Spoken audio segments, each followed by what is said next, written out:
আসসালামু আলাইকুম। আজকে আমি একটা টপিক নিয়ে আলোচনা করব, যেটা আসলে খুবই গুরুত্বপূর্ণ আমাদের দেশে। আমাদের দেশে প্রায়শই একটা কথা বলা হয় যে, আন্তর্জাতিক বাণিজ্যের ক্ষেত্রে বা যেকোনো ধরনের ইন্টারন্যাশনাল নেগোসিয়েশন এর ক্ষেত্রে আমরা আমাদের যেই বার্গেনিং পাওয়ার, সেই বার্গেনিং পাওয়ারটা বেশ কম। অর্থাৎ আমরা আমাদের দেশের পক্ষে আমরা আ ফলাফলগুলোকে আনতে পারি না। তো আমি অনেক সময় এটা নিয়ে চিন্তা করেছি। যদিও আমি কোনো একজন এক্সপার্ট এটা আমি কখনোই দাবি করব না। তবুও আন্তর্জাতিক বাণিজ্যে দীর্ঘদিন ধরে আ একজন ব্যাংকার হিসাবে কাজ করতে গিয়ে আমি কয়েকটা জিনিস খেয়াল করেছি। সেই জিনিসটাই আপনাদের সাথে জাস্ট অ্যাওয়ারনেস সেশন হিসাবে আমি শেয়ার করব। এটাকে কোনো এক্সপার্ট ওপিনিয়ন হিসাবে প্লিজ ধরবেন না, বা ভুল ত্রুটি হলে অবশ্যই উল্লেখ করবেন।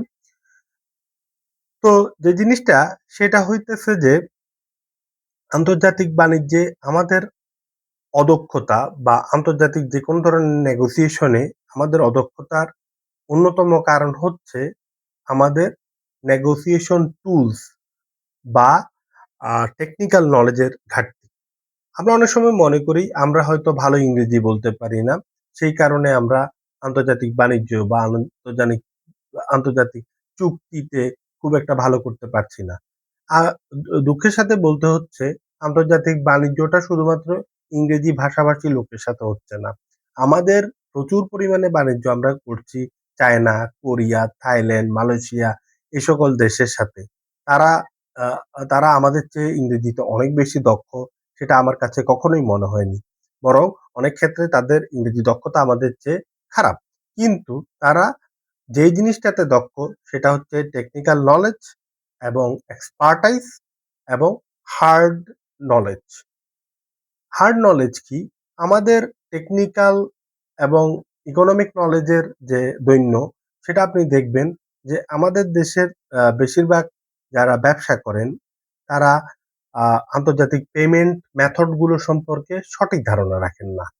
বাংলাদেশ এই কারণেই বাংলাদেশ মূলত এলসি ডিপেন্ডেন্ট একটা দেশ। অর্থাৎ বাংলাদেশে বেশিরভাগ ইম্পোর্ট হচ্ছে এলসির মাধ্যমে। কিন্তু আন্তর্জাতিক বাণিজ্যে পেমেন্ট মেথড রয়েছে আরো অনেকগুলো।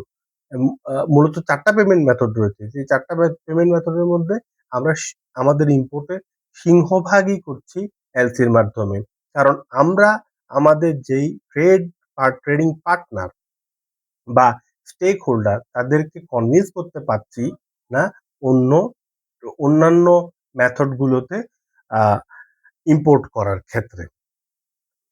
ঠিক তেমনি ভাবে আ আমাদের ব্যবসায়ীদের মধ্যে ইনকোটার্মস এর জ্ঞান খুবই কম।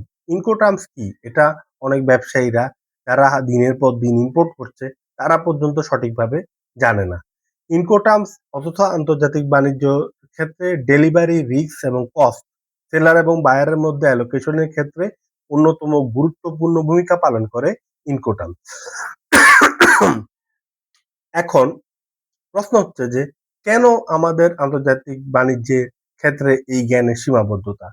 একমা এটার অন্যতম কারণ হচ্ছে আমাদের যেই ইউনিভার্সিটি লেভেল এডুকেশন বা টারশিয়ারি এডুকেশন, সেই টারশিয়ারি এডুকেশনে এই বিষয়গুলোকে সম্পূর্ণরূপে অবহেলা করা হয়েছে এবং এগুলোকে ইনক্লুডই করা হয়নি।